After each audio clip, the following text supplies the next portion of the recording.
we're really, really happy to announce that we are just signed an ambassadorship program with Schedulicity. Schedulicity is a scheduling app, and they've been kind enough to help us out this next year.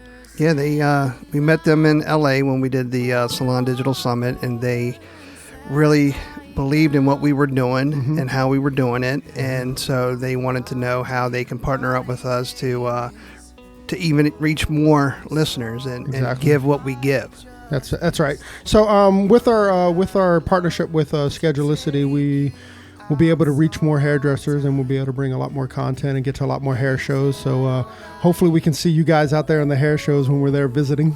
Yeah, and they're going to give us some business tips throughout the podcast as well. And I'm so excited that, we're partnering up with people that believe in the same things we believe in.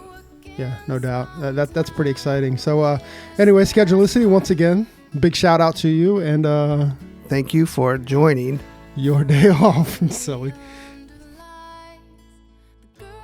Hey, welcome to your day off. My name is Corey. Go sit with my best bud, Tony. What's up, Tony? What's up, brother? How you doing? Awesome, man.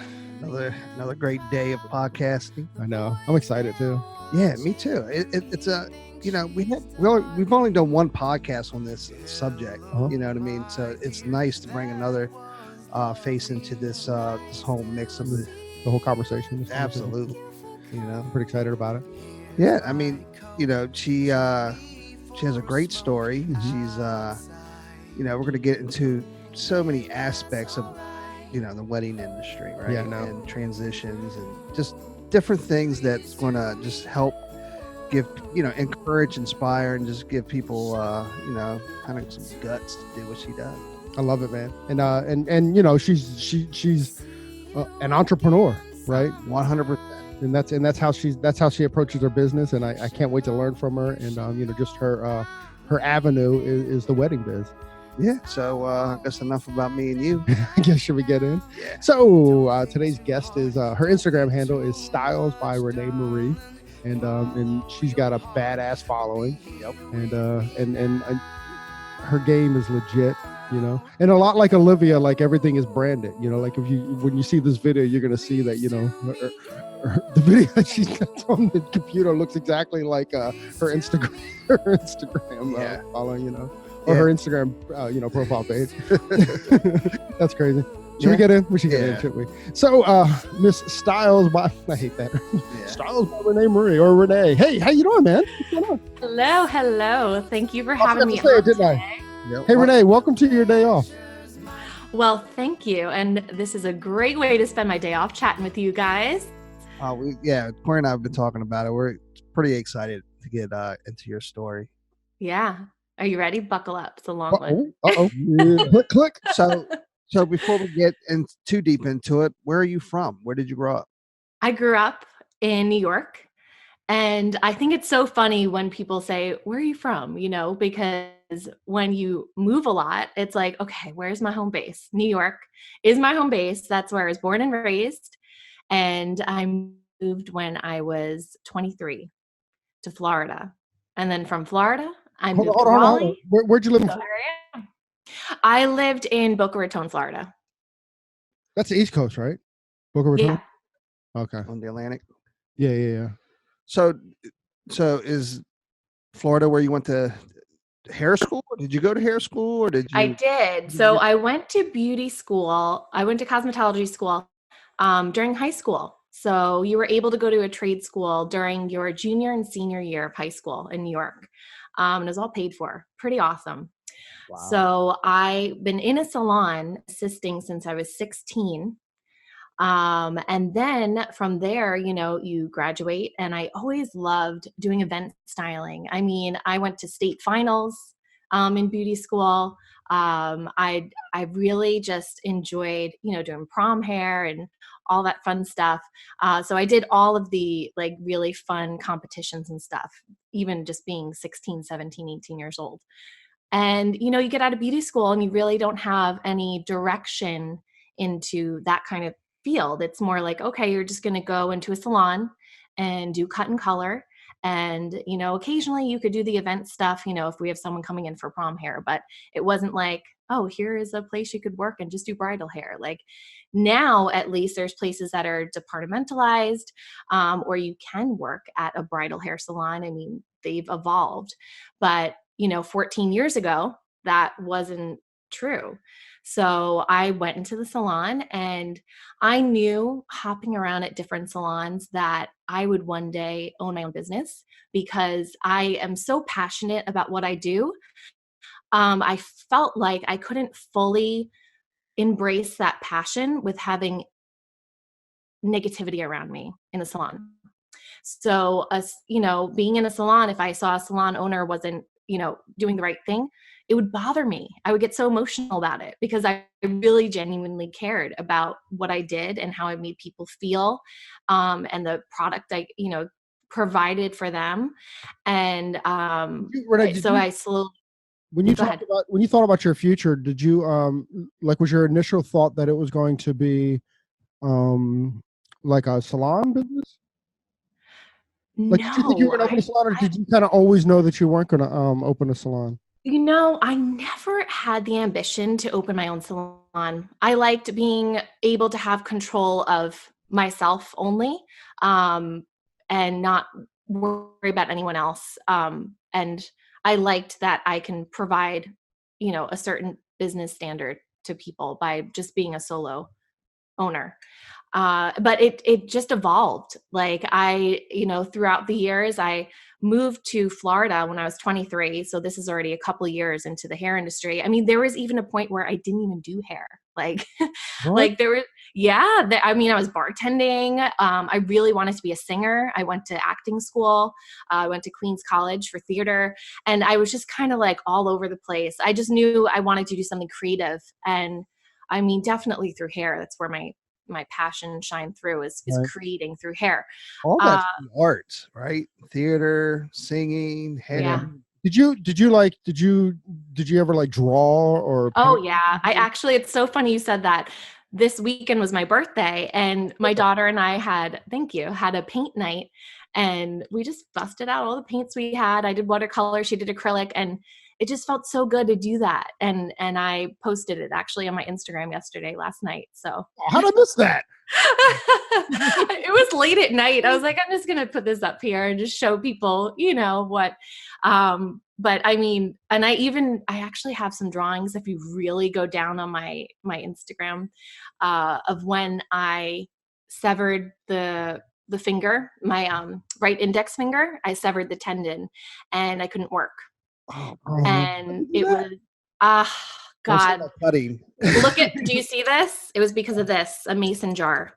What? I was cleaning out a mason jar, I was washing it, and my hand went through the bottom. There was something defective about the glass. My hand went straight through. I pulled it out, and there's scars all over my hands, but it was, the first thing I thought was like, my brides, I have to cancel my brides.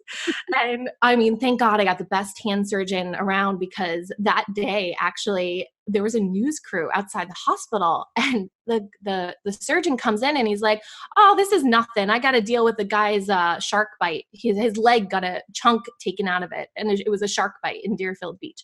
I was like, wow. So I got the best surgeon because that attracted him to that hospital for that guy. So it's just so crazy. But anyway, I wasn't going to sit around and be upset that I couldn't do hair. So I would try doing hair with one hand, with my left hand. And I drew with my left hand, and I shared a picture of a drawing I did just with my left hand. But you're right-handed, right? But I'm right-handed. Okay, here's the challenge. When our listeners hear this, they have to go through her feed and find the left-handed picture. Right. And then post that up. Ooh, I like it. Yeah. I'll post it up, and then we'll repost it, and you'll repost it, right? So tag us, find that picture, and then tag both of us, and we'll post it. Yeah. It'll be fun. Yeah, that would be fun. Once again, this is a game that I'll forget about at the time, and I'll wonder when we release it. I'll be like, why are all these people? What's this post about? What's this left-handed painting? That's cool, man. Yeah. So I don't let cutting your finger, but doing it left-handed, like challenging yourself. Yeah. Well, this is the challenge, right? Brush your teeth with your opposite hand tonight, your less dominant hand. Just try brushing your teeth. Okay. it might not sound that hard, but that's hard. You're going to have water all over your mouth and toothpaste all over your cheeks. It's really hard to do. I mean, just try to do anything with your opposite hand. Can't imagine trying to wipe your butt. Okay, let's not go there, but yes, that was another factor. For real. No, I know, because I broke my right hand once. Oh, God. Horrible. But it's so funny because so that happening to me really, you have your left side of your brain, your right side of your brain, right? And they say if you use your opposite hand, I don't know, it triggers something in your other side of your brain, whatever. I was like so ready to go after that. And that was the first year that I got nominated for One Shot Awards. And I got 2 nominations.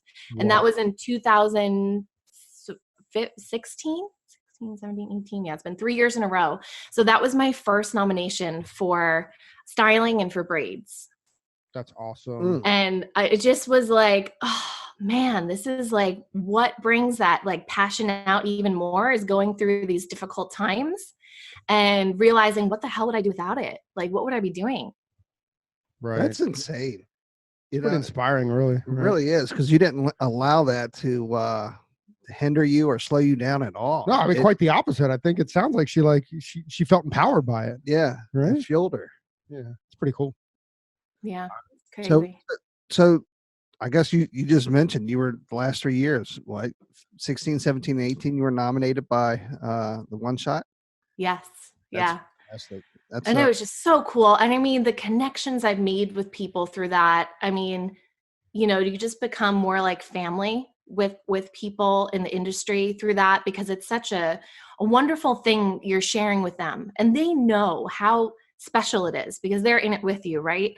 So it's different than a family member who's like, I don't know what this is. Like, it's like the Grammy for hair. Like, that's how you have to explain it to them. It's not, just my cousin yesterday, he's like, oh, I looked on your Instagram. I was like, I didn't know I had a famous cousin. Like, they don't get it. It's different. It's a different kind of relationship you have with people, in the industry.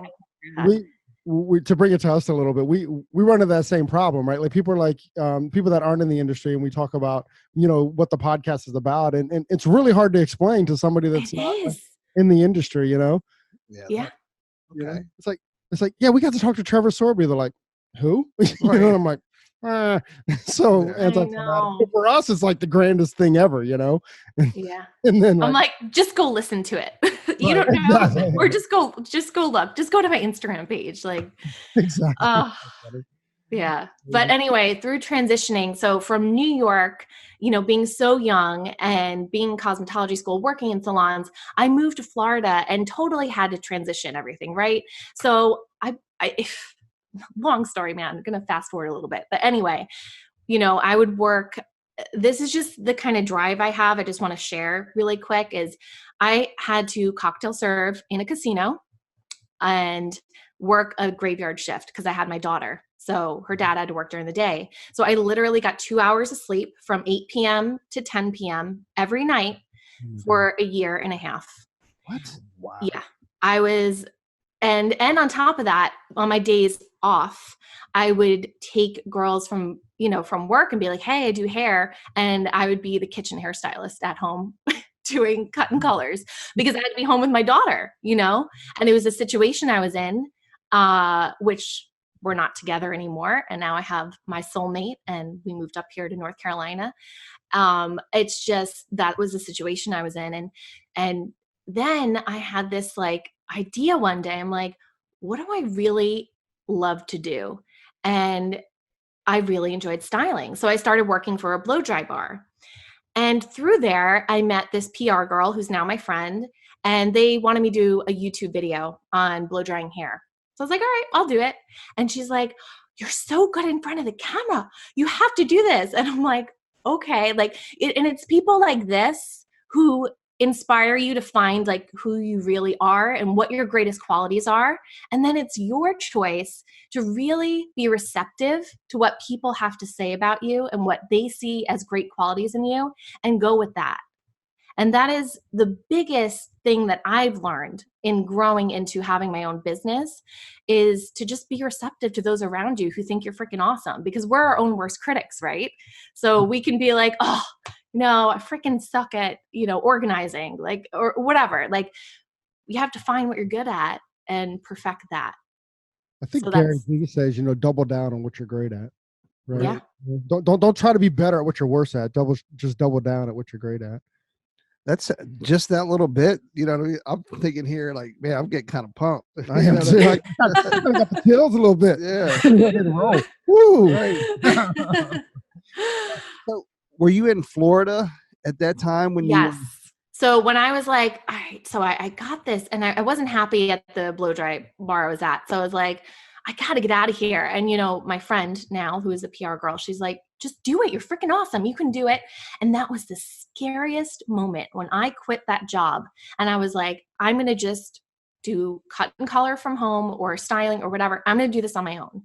And I 100% worked on doing just that, where I was booked, no problem, because that's all I was doing and focusing on. I wasn't focusing on the drama at work and having to go into a job where I was just getting paid, a day rate or an hourly rate, and have to worry about getting babysitting for my daughter and whatever.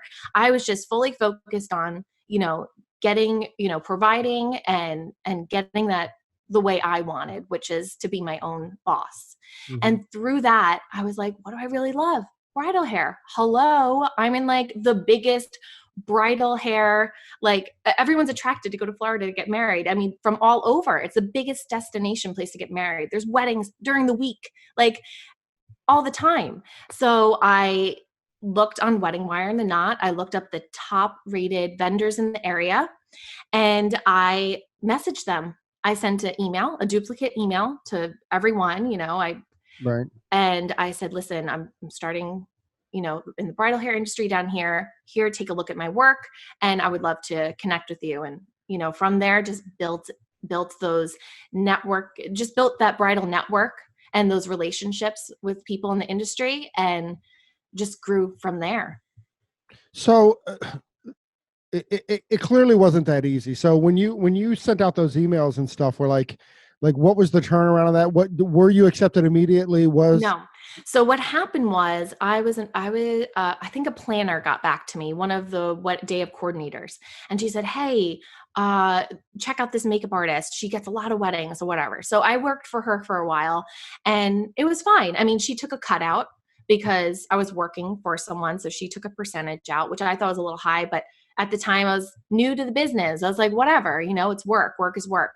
But when I realized I was sleeping myself and, driving 2 to 3 hours round trip to Miami to do just a bridal trial for $75, Mm-hmm. or, working with brides who were just horrible, just not nice people. Like basically she would take anyone, Right. And I was like, I'm not doing this anymore. I'm not getting this pay cut. Like, I was like, I've established enough reviews on my Wedding Wire account. I've established a great portfolio now from having, real weddings, photos from real weddings or from the bridal trials, or doing styled photo shoots that I've took an initiative to do, because that makes your portfolio look better, having those beautiful styled shoots or taking great photos at your bridal trial. I was like, I'm just going to do this myself. And that's when I established my LLC.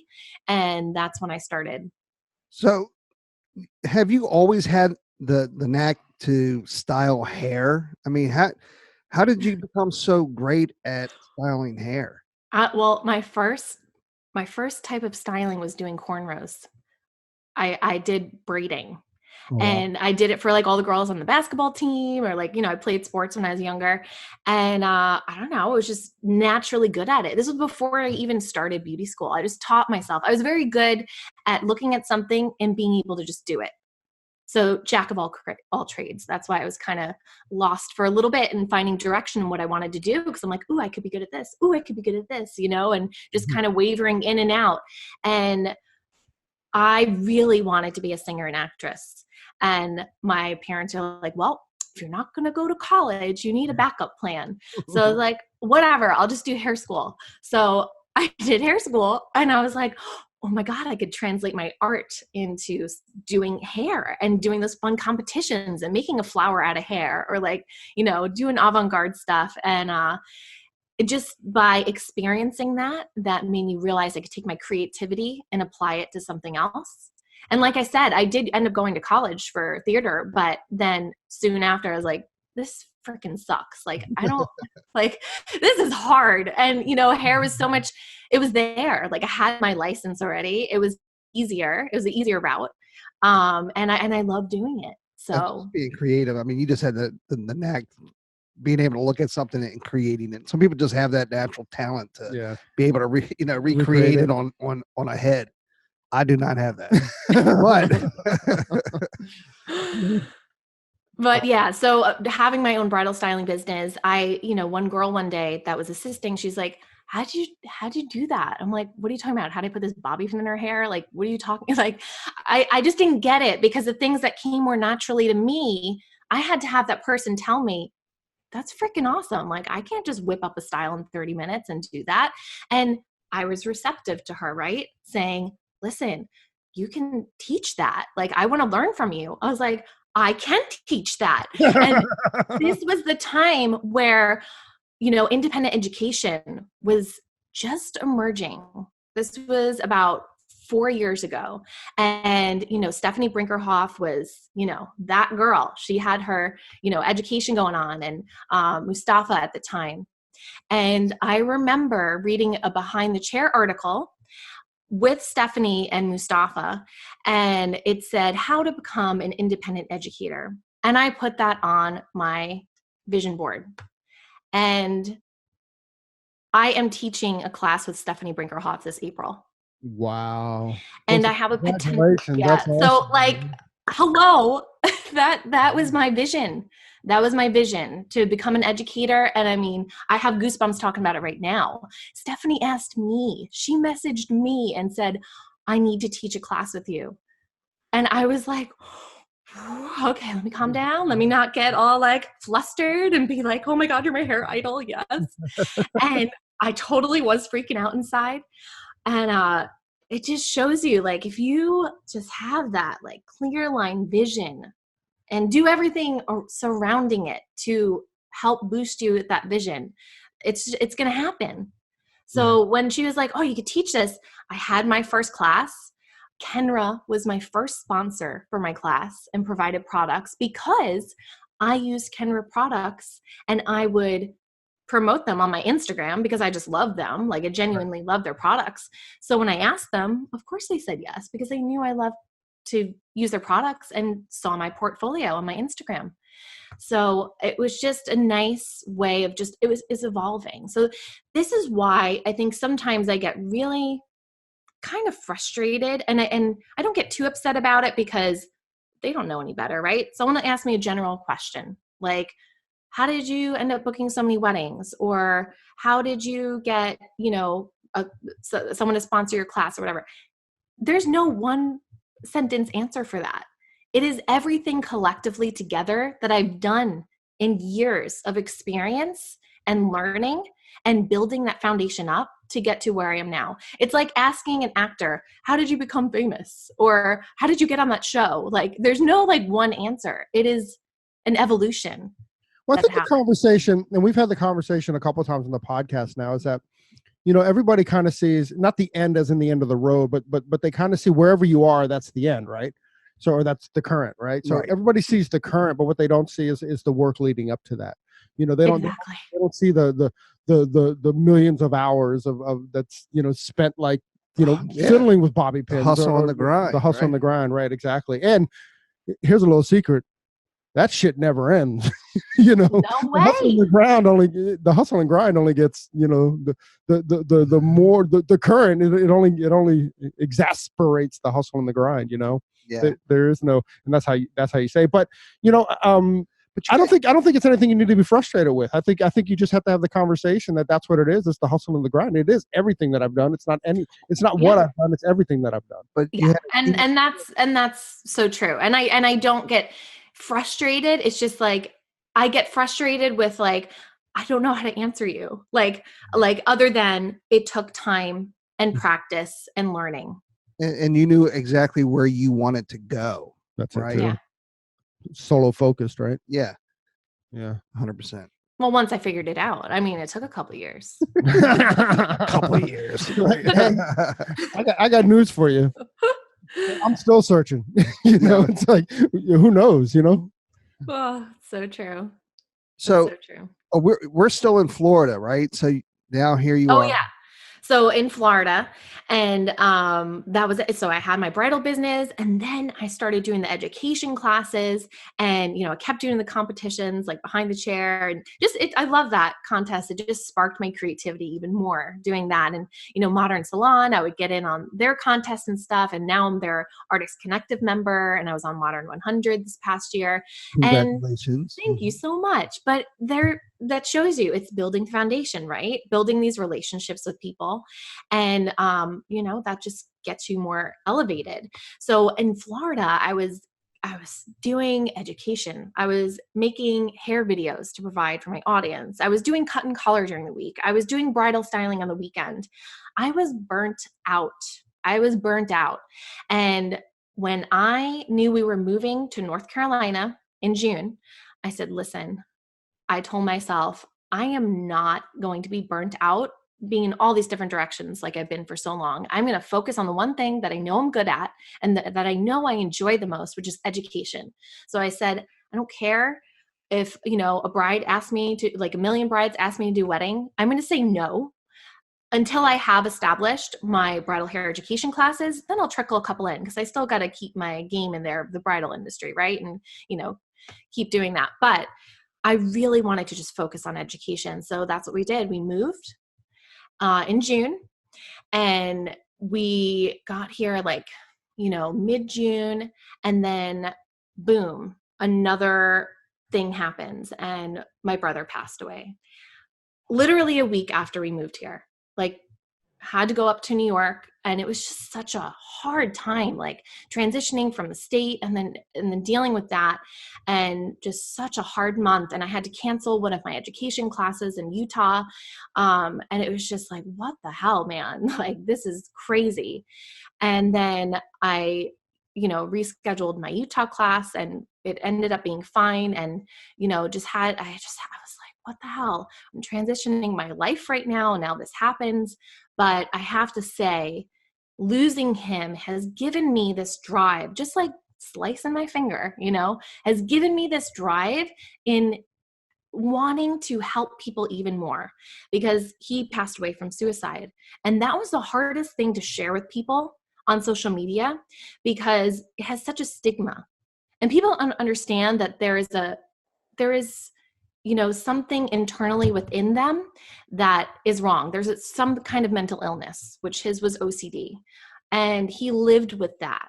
And I'm like, I gotta help more people. I need to instill more confidence in people. I have so much confidence about what I'm doing right now, and people are asking me, on help on styling or business or whatever it is. I was like, I need to give people more. So I mean, even with each class I do, I make sure they're customized, I give to each person. And through this evolution of transitioning my business, we went through our freaking savings. That's what happens. And that's something you have to be okay with in realizing the end result. The end result was, I'm going to be doing exactly what I want to do, which is educating. And I'm not going to be doing what I don't want to focus on. And we got through that hurdle. And I mean, thank God I have my soulmate, my man, who, stood by me through this transitioning process. And I was able to do that because of him as well.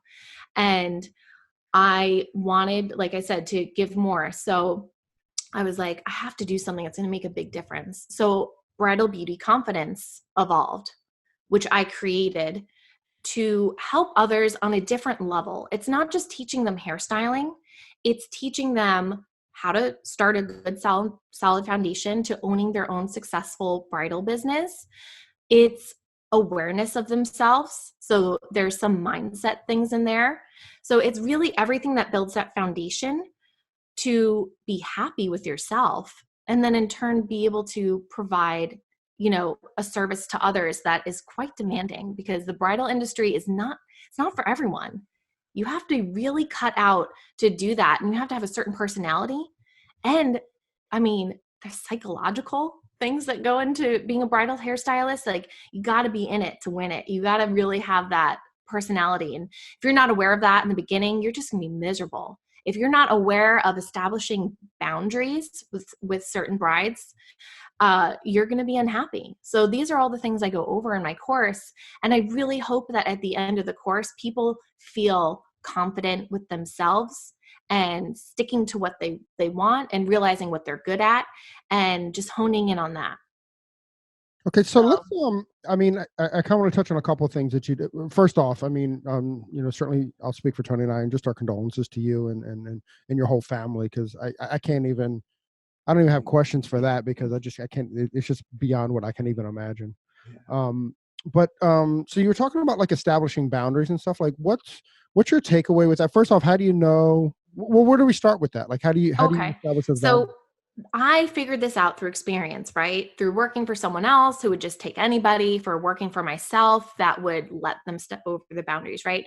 So what I teach others now is that, okay, from the get-go, you need to establish these boundaries from the beginning, or else they're going to know they could take advantage of you in certain ways. So like, if people are messaging you from all different sources, whether it's a Facebook message or an email or DMing you, that can get overwhelming. So the first thing that I do to establish a boundary is, please email me, okay? So I can get all the emails in one place. Please fill out this bridal hair questionnaire.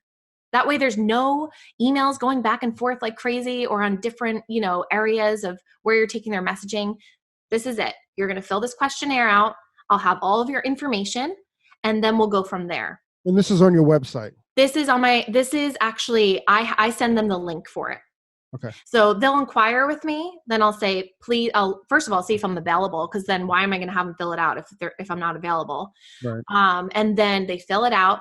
And then from there, I see if they respect me and fill it out first, or if they're still asking me multiple questions. So that's what right there. Then, it's a test too. It's a test. It's a test. I kind of like that. Yeah. They're being set up, not even knowing they're being set up. You didn't know, but now you know. Now you know. Now you know. So they fill that out. And then the next step is, okay, well, be honest with them. If you have other people that are inquiring about that date, you got to let them know, okay, you have to pay a deposit right away before they even have a trial with you. And some people are afraid to even ask of that, because they're like, well, how do they know they want to book me? Because of your portfolio. You perfect your portfolio so that they trust you. You get those reviews so that they read those reviews and trust you. I mean, why are you even contacting me in the first place? Because you've seen my work, you've seen my reviews, and you like my work. So why wouldn't you book me, right? So that comes with time, though, and establishing that so that you can provide that for that person. So that's I'm going to hold you. You brought up something that I want to bring up earlier, like all that stuff, even that job that you were working like with that makeup artist and that stuff in Florida. Like, although you were grinding it through, it wasn't exactly what you wanted to do, but what that allowed you to do was to build that portfolio, right? I mean, so there is a takeaway from that. So absolutely, you're just starting off on this. You're not going to be. Once again, back to this conversation, you're not going to be where Renee is, but by doing the grind for a couple of years, then you can start building your reputation, essentially, right? Yeah. 100%. So yeah, doing those things for free. I mean, spending time on my days off, which I would never have a day off because I enjoy what I do. So it's not like it's work to me, right? So whether it's working on an amazing, hairstyle and photo to submit into, some kind of contest that's going to give me that, exposure, that's what I'm going to do. If I'm spending hours one day creating one styled shoot, that's because it's going to provide me a beautiful portfolio. So it's all this free time, this free time that you're investing into your business. And you got to realize that you got to hustle on your days off and use that free time wisely and do that. There are no days off in the hustle. Hell no. That's why you gotta really love what you do. I mean, if you don't love what you do, then it's always going to feel like work, right? Right. Exactly. Okay, so I'm a potential client. I've reached out to you. Yeah. You like my work, and hey, somebody might want that date. First come, first serve. But if I email you once or twice before I fill that form out. Are you going to respond to me? I will. I will. But you know what? It's trickling. Like it's a step-by-step process of me, knowing what a red flag bride is. And when I know when they're a red flag bride, I say, I'm sorry, someone has taken your date. It's not available. And I will say no, because I'm not having that kind of drama to deal with. It is a waste of time. Yes. Yes. It is being selective with your clientele, because think about how much time you're investing with their bridal trial, with the messaging back and forth, with establishing their contract and timeline. Like, there's a lot of time invested in doing bridal hair. It's not just like, okay, we're going to book you for your hair color appointment. Boom. I know what I do every time. This is a one-time client. I mean, sometimes they'll come back to different events. Maybe they're like bridal shower or, whatever. But this is a one-time client. So the time you invest with them, it has to be very full of quality. And you have to know when to get all that information, right? So first is the bridal questionnaire. Next is a trial. Make sure you establish everything at that trial, so that your last step is to create their timeline and the contract. That's it. There shouldn't be any of this in-between stuff, unless, of course, something happens. Some things happen. Something happens with a venue maybe, or something happens with their timeline and it has to be adjusted. That's okay. But it's protecting your time, because your time is valuable, right? And if you want to book more brides, you have to have that time available to answer emails, to book a bridal trial, to do weddings on the weekend.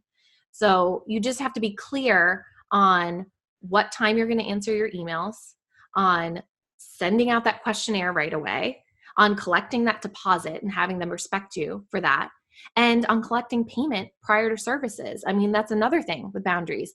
Right away, when you step through that door, just like any other vendor, you should either be getting the day, paid the day prior or the day of, like, first.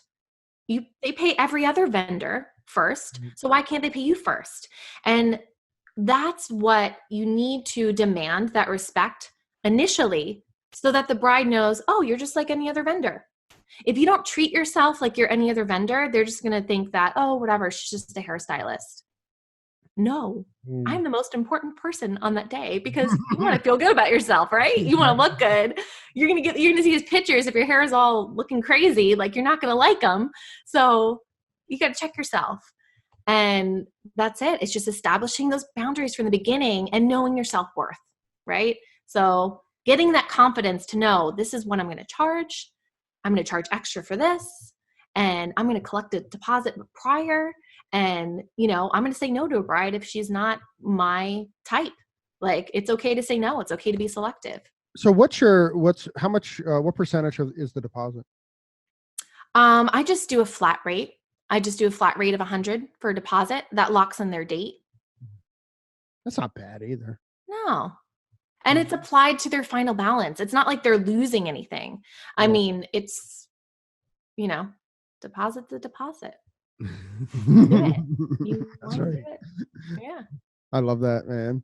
So, and then did you create your own contract, or is it a contract, or have you used like a basic template and then built from it?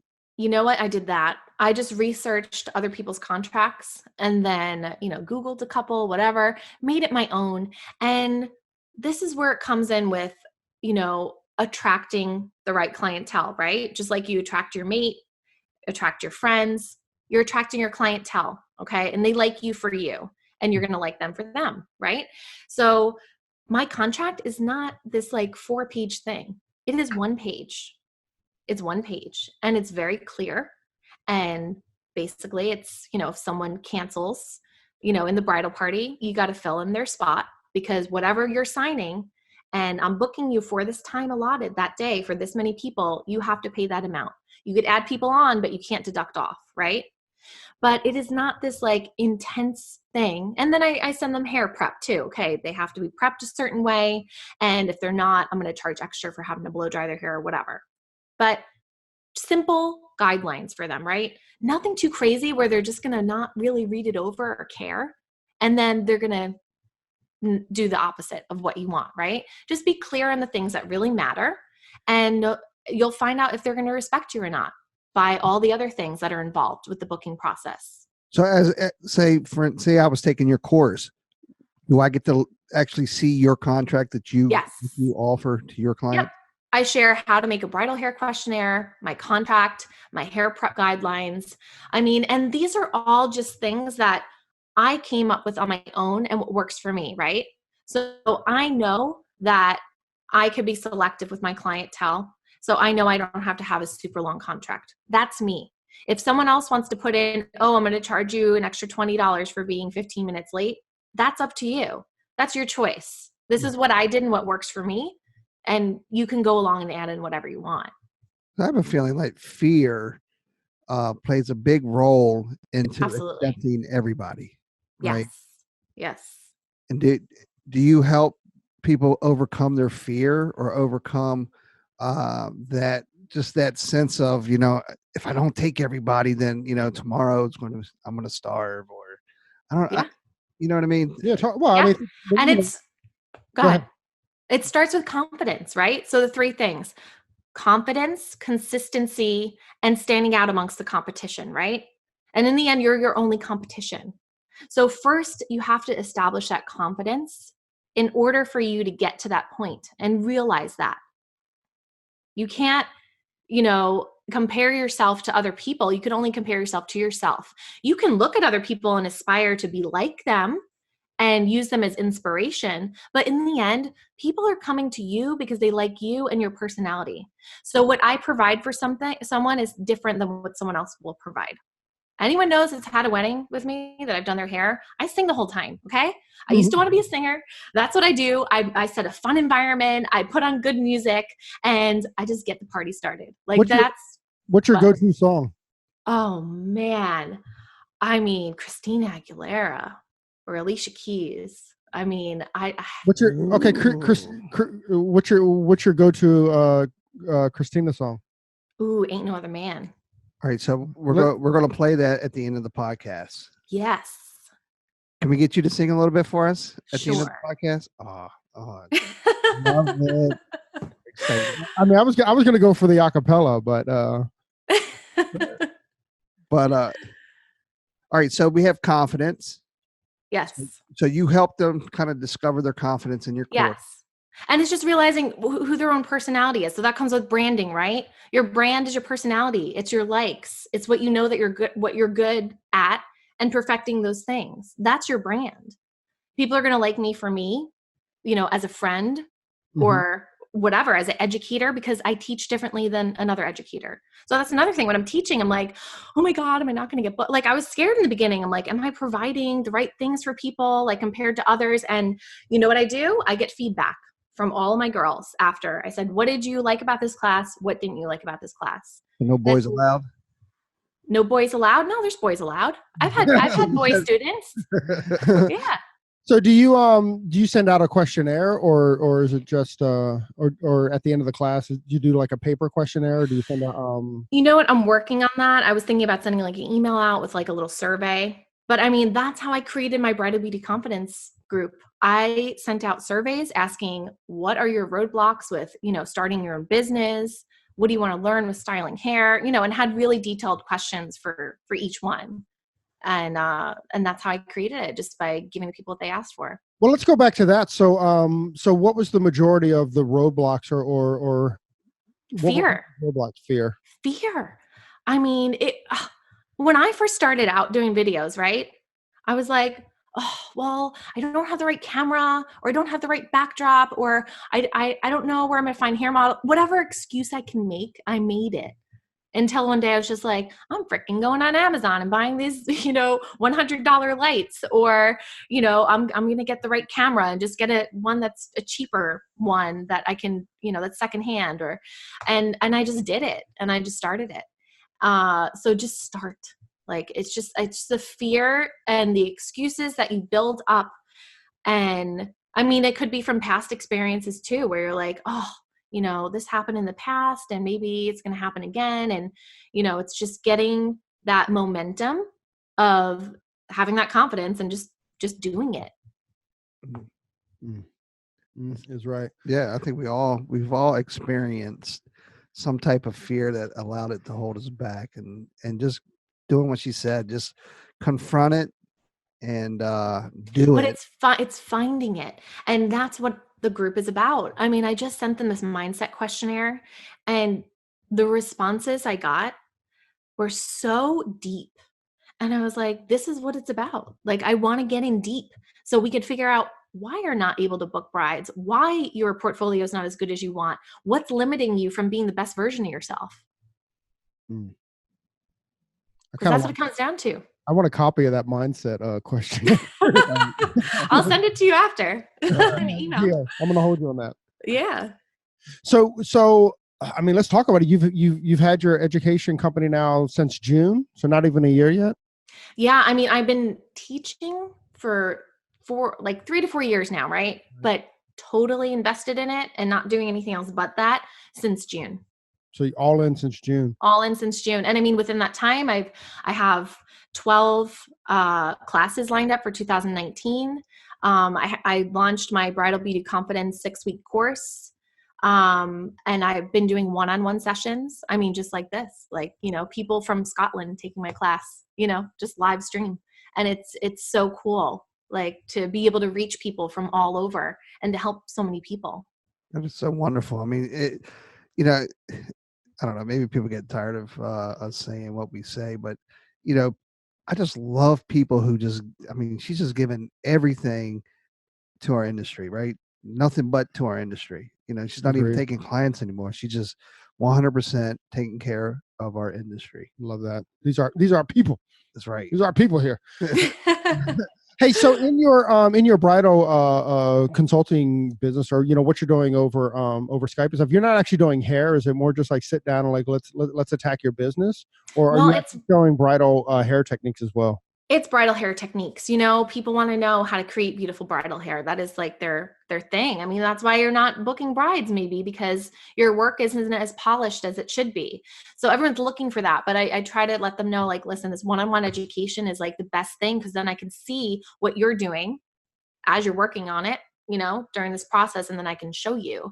And, you know, my classes are great too, because then you get to see what other people are asking, and maybe you wouldn't have thought of asking that. And then I show you. But I mean, it could really be anything. It could be a coaching call. It could be about business. I mean, that's what I provide for my students on Bridal Beauty Confidence. They get 2 hours of one-on-one, and they can decide if they want to work on a hairstyle or if they want to work on a certain aspect of their business. You know, this is the first time that I've kind of heard this, like to do like a one-on-one Skype version, Zoom version, you know, webinar of just a one-on-one kind of like hair technique. You know, it's easy. Don't tell everyone. No, we just told the cat's out of the bag. But I mean, I wanted to be one of the first to provide that for people, because you got to look at your resources. I mean, even when you're growing your business, right? And you want to network with people, look at what you have around you. Look at all the ways you have to network yourself and market yourself for free if you use it right. If you just got to use it to your advantage. I don't even want to do a bride. I mean, I want to do her class, but I don't want to do a bride. I just kind of want to watch her work. I want to see how you try to do a bridal hair. Oh my God, it'd be the worst. I would love that. I have to grab my hands and kind of like, and only with your left hand. Oh, that would be great. That would be the worst. That would be I'll just be the camera guy. That would totally be the worst. Sorry, Gabe. Take that spot. That's crazy. That's innovative, right? 100%. Like, I've never heard of that. Again, I've heard of like one-on-one coaching calls, and like we've done a podcast with a few people that do like the coaching calls, but they actually do like hair technique. And I mean, not to put you on it's recorded. That's even better, right? So they get to keep it. They get to play it back. So do you have a studio set up, or how do you do that? So I do it out of my house. I have my hair room, and it's all set up, and that's where I do it. And it's convenient because, you know, when my daughter's at school, I'm here, I'm able to do that. I mean, I could have a salon suite, right? But why? I have an extra room. I love that. And then, so you do your classes out of there, and like, I had a question earlier. So when you said you do your trials, but you're not doing hair anymore, right? Yeah, just every once in a while. And then I have my home studio. So they'll just come here, and, you know, I have my hair station set up in there, and it's fine. And like I said, like, they're attracted to me for this reason. It's a more intimate setting, right? They don't freaking care that they're in my hair room at home. Like they like it. And that's the kind of people I want to attract. So. And I'm sure it's easy because she doesn't need a wash basin or anything. Right? No, just great. Don't miss those kitchen sink days. I got to drive an hour each way every day. I know, it's crazy. Traffic. Oh. So that's cool. So, I mean, it sounds like the business is doing great, right? Yeah. I mean, just because I got that clear vision, and I'm still going. It's an active thing every day. I have to market myself. I have to be consistent, right? I have to be consistent. So I make sure that I stay interactive with people, whether that's on my Instagram stories, doing a live for them. I just started actually doing this thing where people ask me questions on Instagram, right? And I'll be like, go live with me so that I can answer this question to a mass audience instead of just you. And I love it because then I get to show, tell other people what I'm telling them, and I'm not just wasting, 20 minutes of my time explaining something to them. I can explain it to a lot of people. Boom. Do you ever go live and then do like Braid Techniques or any other kind of thing? Yeah, I did actually 2 recently for Modern Salon Live on their Facebook page. Oh, yeah. Yeah, so that was cool. And then, sometimes I'll go on mine and do one on there as well. So that's pretty cool, man. That's awesome. I know. God, I'm just so excited. I'm so excited that like our industry is like evolving into this, like it's so cool. Like, it's obviously a dumb comment, but it's like we can be so intimate, like one-on-one, even, via, the computer. And so I just think that's cool. And again, it's just very, very innovative, to do that one-on-one stuff. How do you, back to the business of that, like, do you have an hourly rate? So like if I wanted to do like an hourly like updo class with you, so I have a rate that I pay, and then that's the first question. And the second question is how do you get paid? Are you doing it like via Venmo, or how do people actually send you the cheese, as they say? Venmo's my best friends. Either Venmo or PayPal, and it's $100 an hour for private one-on-one education. But I mean, the value, I came up with that number because of what I charge for my classes and my workshops. Mm-hmm. And, I put a cap on 10 girls for hands-on. And that's rough. That's rough. When Steph told me she was doing 20, I was like, girl, how do you do that? How do you, I wanted really good quality for my students. So I put that cap at 10 for the hands-on, and it's 2 hours. And so they know when they're paying $100 an hour, it's fully invested on that time on them. They get to ask me whatever questions they want. And, whatever we work on in that session is just so valuable for them. And do you use like long-haired mannequins and stuff? Is that how you do it? Yeah, I have my mannequin. I have extensions to put on her. I have hair donuts. I have, a bunch of tricks and things that I share with them. But, or I'll have a live model come over, sometimes I'll do that, but yeah. That's cool. So you, so in your class though, you'll have mannequins and stuff. And then do you bring those mannequins with you every time you do a class? So I actually have live models for all my classes. Ooh. So I'll ask the salon owner if they can find me 2 models. I give them the description of what I would like, how I want their hair, how I want them dressed. It all goes with the branding, right? I need to make sure they're dressed right. So when I take the photos of them, I need to make sure their hair type is right. So I'm not doing hair on someone where I can't show multiple techniques. So I request that they, provide a model that has medium density hair so that I can show fine hair and thick hair techniques on their hair. Oh, I like that. Certain things like that. That's pretty cool. Do you have like model calls and stuff like with pictures and things? I really don't have to. Usually someone that I know in the class that's attending it, like a student, they'll find me a model. But like when I do my classes in Florida, I'm so well established there because that's where I established my hair education business that I always have a model in hand down there. Thank God, they're so amazing. Well, if you're ever in the DC area, let us know because I might come and peek at a class. I don't do updos, but I want to watch you. I'm interested in watching. Hang out. I know. I want to hang out and watch her work, right? Yeah. How do all of our listeners? How do they find you? they find me. I mean, Instagram is where I mainly put everything, my information, all my photos you can look at. Yeah. So it's styles_by_Renee Marie. And it's RENEE double E.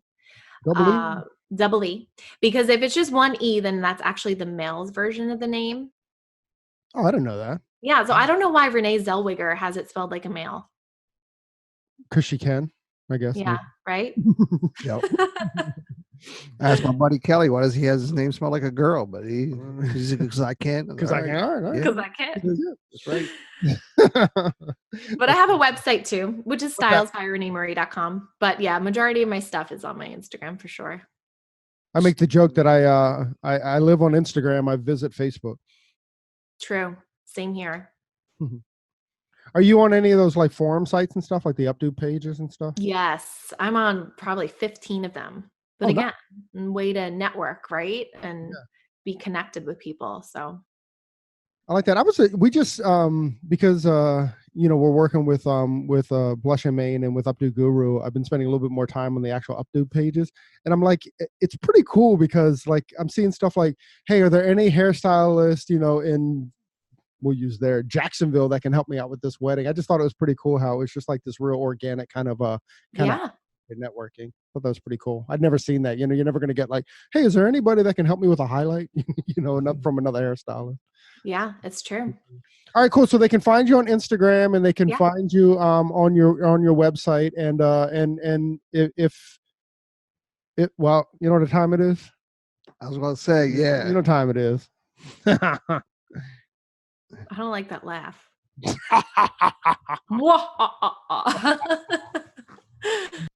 It's music time.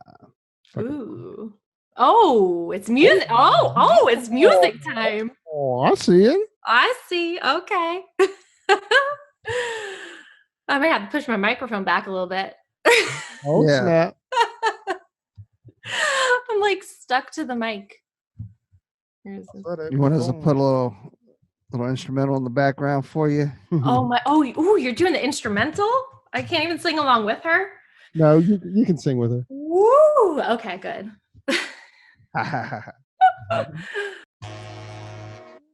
Oh, baby. Is that? Hey, oh. Kind of feeling from the start. Couldn't stand to be her part. Something about you caught my eye. Something moved me deep inside. Don't know what you did, boy, but you had it. And I've been hooked ever since. Told my mother, my brother, my sister, and my friends. Nice. We should get her and Lacey together to sing. Oh, Lacey, yeah. Live, like if she's in Orlando. Yeah. We're definitely doing that. You know who Lacey is? Do you know Lacey? She's a great friend of Jen Plank's. She travels with Jen Plank. Okay, I gotta check her out. Thank you so much. Thank you guys so much. This is fun. That's awesome. We had a great time. Miss Renee Marie, thank you very, very much for joining us on your day off. Please do me you.